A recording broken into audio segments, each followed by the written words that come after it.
루반은 베를린에서 교환학생으로 온 사람에게 특정한 종의 코요테는 선인장을 안고 살고 사냥감을 공격할 때 9m 넘게 뛰어오를 수 있다는 얘기를 1시간이나 떠들기도 했다. 하지만 모래바람 속에 어디에 진실이 있는지는 정확히 아는 사람 없다. 터무니없이 보이는 지역 속설 속에 진실처럼 느껴지는 것도 있기 때문이다. 예를 들면 신발 속에 전갈이 들어가 있는지 꼭 확인하라 같은 지역 속설은 분명 합리적이었다. 16살이 되면서 나는 동생이 집안을 학교까지 태워다주는 일을 맡았다. 어느 날 아침 나는 늘 그랬듯 시간을 지체했다. 집안은 지각하는 벌로 방과 후에 학교에 넣는 것을 질색하니까 제발 좀 서두르라고 소리쳤다. 나는 계단을 뛰어내려가 현관문을 열었다. 그 순간 졸고 있는 방울뱅을 거의 밟을 뻔했다. 그것도 180cm는 좋게 넘을 만큼 기다란 놈을. 문간에 다리를 튼 방울뱅을 죽이면 그 짝과 새끼들이 그랜드 어머니처럼 복수하려고 찾아와 영원히 둥지를 튼다는 지역 속설이 있었기에 나와 집안은 뱀을 치우기로 마음먹고 들볶기로 했다. 힘이 좋은 쪽이 사벨, 그렇지 못한 쪽이 두꺼운 정원용 자강을 끼고 백인잇을 들기로 했다. 진지하면서도 우스운 춤사위를 벌이면서 우리는 가까스로 백인잎 아래 뱀을 집어넣었다. 그런 뒤 나는 올림픽에 출전한 해머던지기 선수처럼 백인잇을 사막 가운데로 휙 던졌다. 백인잇은 오후 늦게 다시 찾아올 생각이었다. 그래야 어머니에게 혼나지 않을 테니까. 어린 시절 우리의 가장 큰 수수께끼는 아버지가 왜 애리조나의 킹맨이라는 사막 도시로 가족을 데려가기로 결심했을까가 아니라 어머니를 어떻게 이사하도록 설득했을까 하는 것이었다.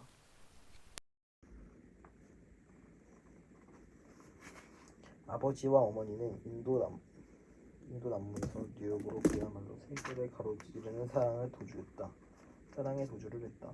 기독교 신자인 아버지와 힌두교 신자인 어머니의 결혼은 양쪽 집안의 축복을 받지 못했으며 양가는 수년 동안 사이가 좋지 않았다. 외할머니는 내 이름인 폴을 단 한 번도 인정하지 않았고 가운데 이름인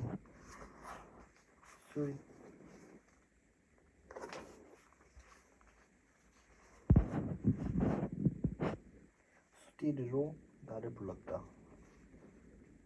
결국 애리조나까지 오게 된 어머니는 뱀을 볼 때마다 극심한 공포에 시달렸고 시간이 지나도 나아지지 않았다. 뱀 중에서도 가장 작고 귀여우며 별다른 해를 끼치지 않는 레드레이서를 만나도 어머니는 집을 떠나갈 듯 비명을 지르며 방으로 들어가 문을 걸어 잠근 뒤 갈기, 식칼, 도끼 등 가장 크고 날카로운 도구로 무장했다. 뱀 때문에 끊임없이 불안해하면서도 어머니가 가장 걱정했던 건 자식들의 미래였다. 이사하기 전 수만이 최상위권 대학 진학률이 높은 뉴욕주 웨스트친스터 카운티의 고등학교를 거의 마친 상태였다. 킹맨으로 이사한 뒤 얼마 되지 않아 형은 스탠퍼드 대학에 합격했고 곧 집을 떠났다. 하지만 우리는 킹맨이 웨스트체스터와 다르다는 걸 알게 되었다. 어머니는 모하비 카운티의 국립학교 관련 통계를 알아보고는 시리에 빠졌다. 최신 미국 인구 조사에서 킹맨은 미국 전체를 통틀어 가장 교육 수준이 낮은 지역으로 꼽혔다. 그곳의 고등학교 중퇴율은 무려 30%를 웃돌았다. 대학에 진학한 학생들도 몇 되지 않은 데다가 아버지가 우수하다고 인정하는 하버드 학생은 한 명도 없었다. 조언을 구하기 위해 어머니는 대서양 연안의 촌에 사는 친구들과 친척들에게 전화를 걸었는데 일부는 동정적인 반응을 보였으나 갑작스레 교육의 불모지로 떨어진 칼라티니의 집안 아이들과 자기 아이들이 더는 경쟁할 필요가 없음을 기뻐하는 사람들도 있었다. 그날 밤 어머니는 침대에 홀로 누워 흐느껴 울었다. 빈약한 학교 제도가 자식들의 앞날을 가로막을까봐 걱정한 어머니는 어딘가에서 입시용 독서 목록을 구해왔다. 대학에서 생리학 공부를 하다가 23살에 결혼하고 낯선 나라에 세 명의 자식을 키우느라 어머니 자신도 그 목록에 있는 책을 다 읽지 못했다. 하지만 자식들에게 어떻게든 다 읽히려 했다. 나는 어머니의 강요로 10살 때 1984를 읽었는데 책에 나오는 성애 장면에 얼굴이 화끈거리기도 했지만 언어에 대한 깊은 사랑과 관심을 키울 수 있었다. 우리 형제는 추천 도서들을 체계적으로 읽어나가면서 무수한 작가들을 만났다. 몬테크리스토 백작, 에드거 앨런 포, 로빈슨 크루소, 아이반호, 니콜라이 고골,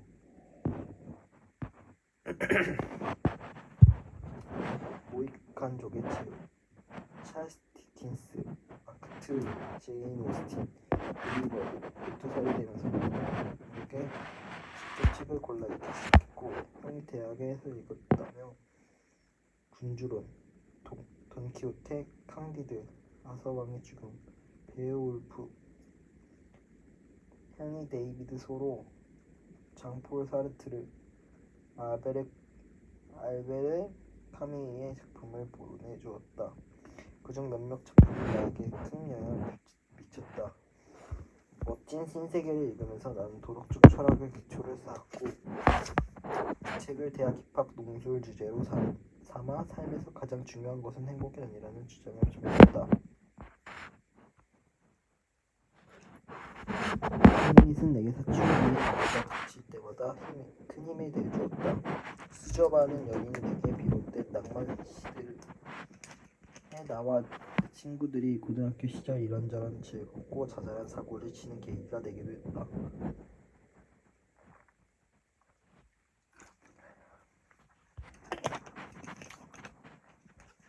예를 들면 우리는 종종 반에 몰려치고 나가 치어리더 팀 주장의 방문 아래에서 아메리칸 파이라는 노래를 부르곤 했다. 그 아이의 아버지가 목사니까 우리에게 총을 쏘지 않을 거라고 생각했다.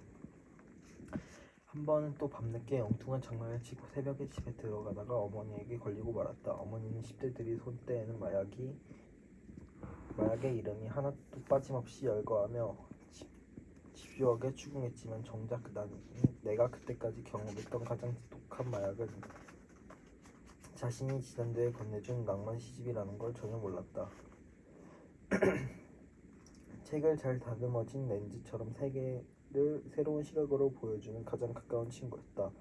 자식에 대한 교육열이 대단했던 어머니는 우리 집에서 가장 가까운 대도시인 라스베가스까지 북쪽으로 160km가 되는 거리를 운전해 우리를 데려다 주셨고 그 덕분에 우리는 예비 대학 진학 적성 시험 PSAT 대학 진학 적성 시험 SAT 대학 입학 학력고사 ACT를 치를 수 있었다. 이에 그치지 않고 어머니는 교육위원회에 참석하여 교사들에게 교육과정에 AP 제도를 도입하라고 요구했다. 어머니는 정말 대단한 분이었다. 킹맨의 학교 제도를 바꾸는 일을 발벗고 나섰고 실제로 바꿔놓았다. 도시를 둘러싸고 있는 두 개의 산맥도 이제 우리를 가로막는 벽이 될 수 없었고 그 너머에 우리의 미래가 펼쳐져 있다는 그 분위기에 학교가 감동했다. 졸업반이 되었을 때 차석 졸업생이자 내가 아는 가장 강한 아이였던 절친한 친구 리오는 상담교사로부터 이런 말을 들었다. 넌 머리가 좋지니? 그러니까 군대에 가야지. 리오는 나중에 그 얘기하면서 내게 이렇게 말했다. 무슨 빌어먹을 소리야. 너가 하버드나 예일이나 스탠퍼드에 갈 거라면 너도 갈 거야. 내가 스탠퍼드에 리오가 예일에 입학했을 때 나는 더할 나위 없이 행복했다. 여름이 지나갔다. 스탠퍼드는 다른 대학보다 한 달 늦게 학사 일정을 시작했기 때문에 친구들은 나를 남겨두고 뿔뿔이 흩어졌다. 오후가 되면 나는 혼자 사막으로 들어가 낮잠을 자고 이런저런 생각을 하다가 킹맨의 한적한 카페에서 일하는 여자친구 에버게일이 퇴근할 때쯤 사막에 빠져나왔다. 사막에는 산을 통해 도시로 들어가는 기지는 길이 있었고 차를 모는 것보다는 산을 타는 게 더 재미있었다. 에버게일은 20대 초반에 스크립스 대학 학생으로 학자금 대출 부담을 덜기 위해 한 학기 휴학을 하고 등록금을 모으는 중이었다. 나는 세상 물정이 밝고 대학에서만 배울 수 있는 비밀들을 아는 듯한 그녀의 모습에 매력을 느꼈다. 우리는 에버게일의 근무가 끝나는 시간에 자주 만났다. 그녀는 몇 주 후면 내가 만날 새로운 세계, 그 은밀한 세계에 미리 귀뜸해주는 전령과도 같았다. 어느 날 오후 낮잠에서 깨어나 하늘에 올려다보니 내가 시체처럼 보였는지 콘도르 몇 마리가 빙빙 돌고 있었다. 시계를 봤더니 거의 3시였다. 이러다 약속 시간에 늦는다. 나는 청바지에 묻은 먼지를 털고 사막을 가로질러 뛰었다. 모래바닥이 인도로 바뀌면서 건물들이 나타나기 시작했고 거리에 모토기를 돌자 에버게일이 빗자루로 카페 바닥을 쓸고 있는 모습이 보였다. 에스프레소 기계는 이미 청소했어. 오늘 아이스 라떼는 망합이야. 에버게일이 말했다. 바닥 청소가 끝나지 않은 카페 안으로 들어갔다. 에버게일은 금전 출납기 쪽으로 걸어다니는 책 한 권을 가져와 내게 툭 던지며 말했다. 자, 이 책 좀 읽어봐. 넌 항상 고상한 헛소리만 읽더라. 이제 조속한 책도 한번 읽어볼 때가 됐어. 에버게일이 준 책은 제러미 레븐의 500쪽짜리 소설 사탄. 불운한 게슬러 박사가 그에게 행한 심리요법 치료였다. 나는 그 책을 집으로 가져가 하루 만에 다 읽었다. 고상한 책은 아니었다. 재미라도 있어야 할 테지만 그렇지도 않았다. 하지만 정신에 뇌 작용일 뿐이라고 그 소설이 던지는 가설의 충격이었다. 세상을 순진무구하게만 바라보던 내 시각을 뒤흔들어 놓았다. 물론 그 가설이 사실임에 틀림없다. 하지만 그렇다면 내가 하는 일은 대체 무엇이란 말인가? 우리는 자유의지를 갖고 있지만 또한 생물학적인 유기체이기도 하다. 뇌 역시 하나의 생명기관인 만큼 물리학 법칙의 대상이 되는 게 당연하다.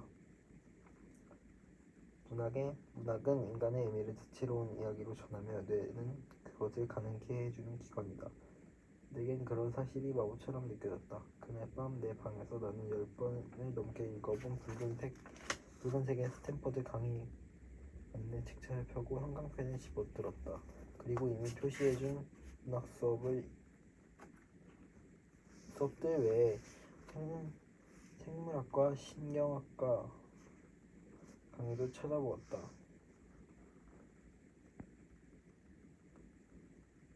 생물학과 신경과학 강의도 찾아보기 시작했다.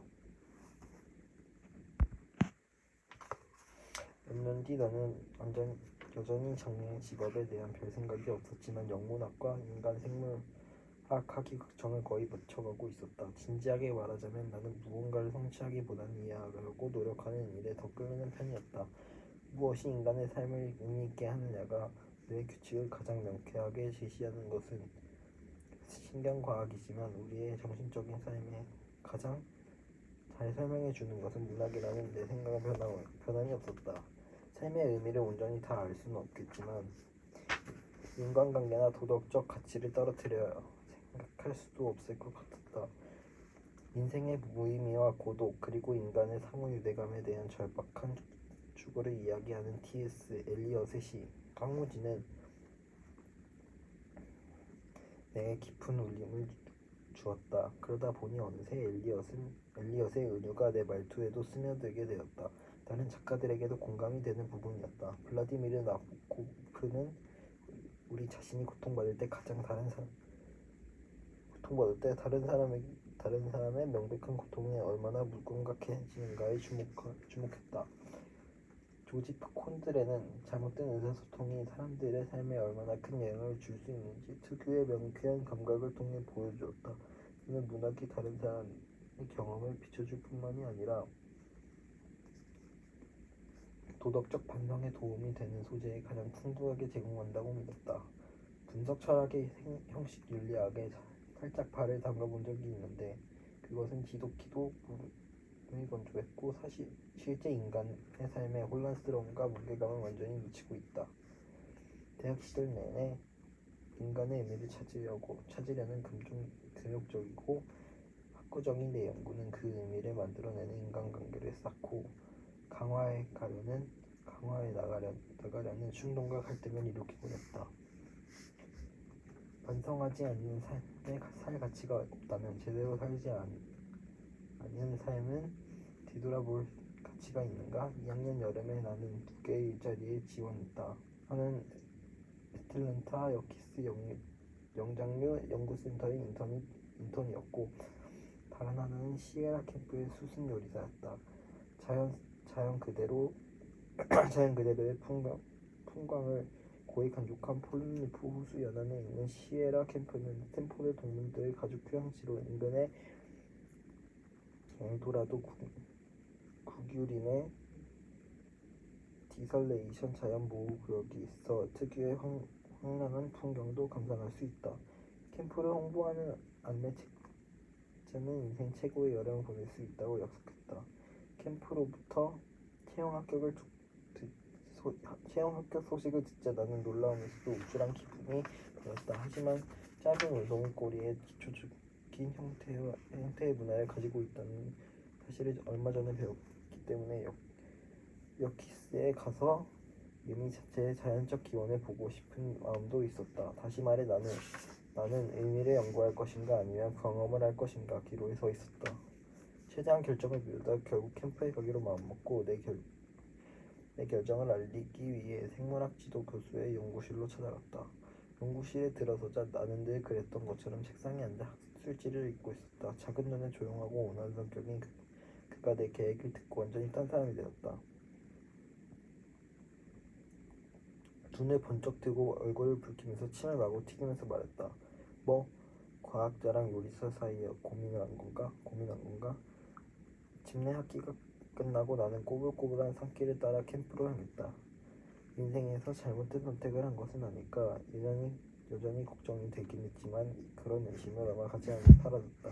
캠프에 젊을 때 할 수 있는 목가적인 경험을 모두 선사하겠다는 약속을 지켰다. 호수와 산과 사람들은 아름다웠고 그곳에서 겪는 경험과 대화와 우정은 더없이 풍요로웠다. 보름달이 뜨는 밤에는 거친 들판에 달빛이 흘러넘쳐 전등 없이도 돌아다닐 수 있을 정도였다. 우리는 새벽 2시에 길을 나서 해 뜨기 직전에 가장 가까운 산봉우리의 탈락산 정상에 오르곤 했다. 아래로 펼쳐진 고요한 호수의 별이 총총하게 박힌 맑은 밤하늘에 아름답게 비치고 있었다. 거의 3,000m 높이의 봉우리에서 우리는 침낭 안으로 들어가 서로를 가까이 붙어놓아 누군가 살갑게 준비해온 커피를 마시며 차디찬 바람을 이겨냈다. 그런 다음 차분히 앉아서 동쪽 지평선이 밝아오며 하늘이 푸른빛으로 변하고 별들이 천천히 지워지는 모습을 지켜보았다. 이 푸른 하늘에 넓고 높이 퍼져나가다 첫 햇살이 나타났다. 저 멀리 타오 호수 남쪽의 도로는 출근하는 사람들도 생기를 띠기 시작했다. 하지만 뒤로 머리를 길게 빼면 새벽녘의 푸른빛은 아직 하늘의 절반 정도밖에 퍼지지 못했고 서쪽 하늘의 어두운 밤은 여전히 정복되지 않은 채 남아있었다. 칠개 하늘의 별들이 희미하게 빛났고 보름달은 여전히 제자리를 지키고 있었다. 동쪽을 보면 환한 빛이 나를 향해 내리비치지만 서쪽을 보면 도무지 물러설 것 같지 않은 밤하늘이 버티고 있었다. 그 어떤 철학자도 낮과 밤 사이의 이 광경만큼 자연의 숭고함을 잘 설명하지 못할 것이다. 마치 하느님이 빛이 있으리라 하고 말하는 것 같은 순간이었다. 산, 지구, 우주의 이런 광대무변한 속에 스스로가 작은 알갱이처럼 보잘것없이 느껴진다. 그러나 절벽의 경사면에 두 발을 딛고 서 있으면 자연의 정엄함 속에 자신의 존재감을 재확인하게 된다.